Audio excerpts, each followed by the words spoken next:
What's up, Hoosiers fans? My name's Greene, reporting live from Bloomington, Indiana. And this weekend, the Hoosiers are going to welcome the 5th-ranked Ohio State Buckeyes to town.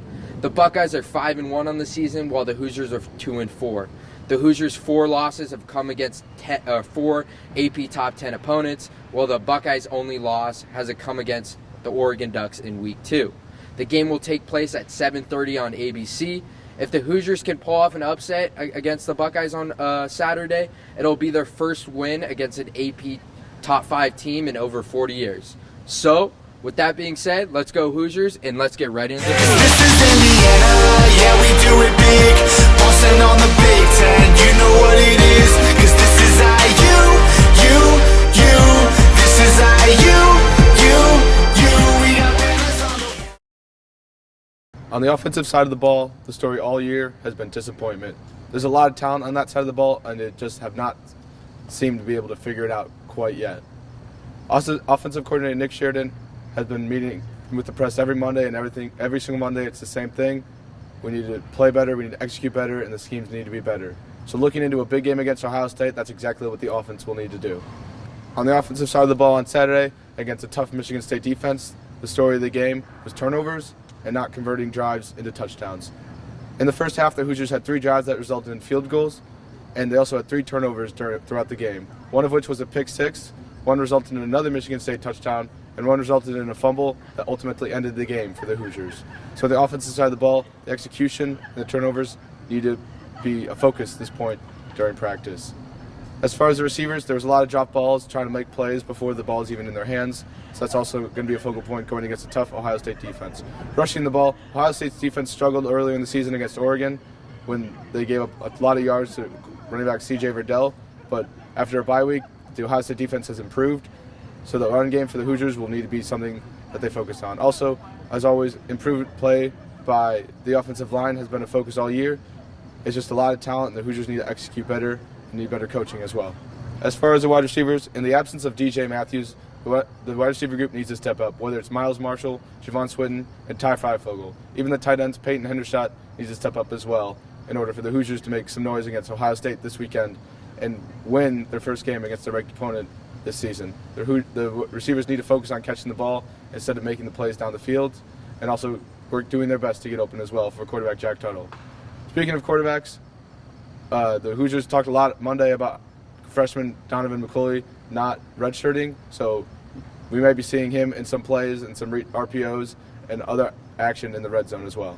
But he's just a young kid out there trying to do the best he can, and he's a great kid, comes from a great family, has a lot of talent, and so we're trying to coach him and bring him along as quickly as we can. Last week, the Hoosiers' defense played solid against the 9th-ranked Michigan State Spartans. On the ground, the Hoosiers only surrendered 84 yards and allowed a 3.7 yards per carry average to Heisman candidate Kenneth Walker. In the air, the secondary played well too. They were able to pick off Peyton Thorne twice in the game, something Tom Allen has addressed on the defense. Looking ahead, the Hoosiers will have a tough matchup against C.J. Stroud and the Buckeyes offense.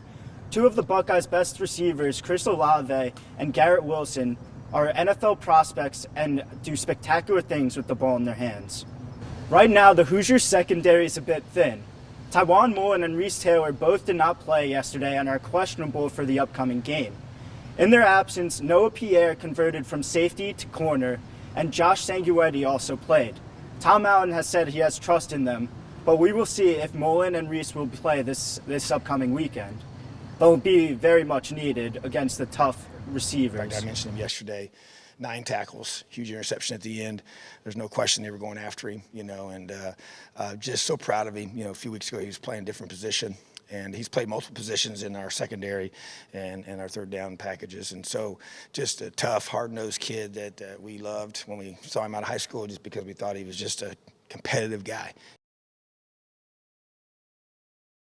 Here are 3 keys for the Hoosiers to pull off an upset on Saturday. The first key is they're going to have to lock up Chris Olave and Garrett Wilson.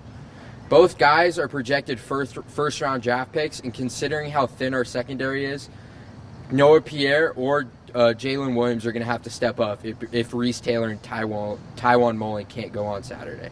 Another key is the ground game. Their ground game looked a lot better on Saturday against the Spartans, but they're going to have to keep it up against the Buckeyes. They're going to have to average around 4 yards per carry and get into some 3rd and shorts. The last key is to win the turnover margin. This past Saturday, the Hoosiers lost the turnover margin 3-2.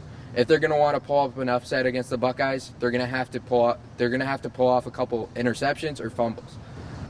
All right, Hoosiers fans, like we always say, pack the rock this weekend. It's going to be a packed house full of both Ohio State and Indiana fans, so let's make sure Indiana fans are outnumbering them, make some noise, and cheer on the Hoosiers as they go for another upset bid against the number 5 team in the country in the Ohio State Buckeyes.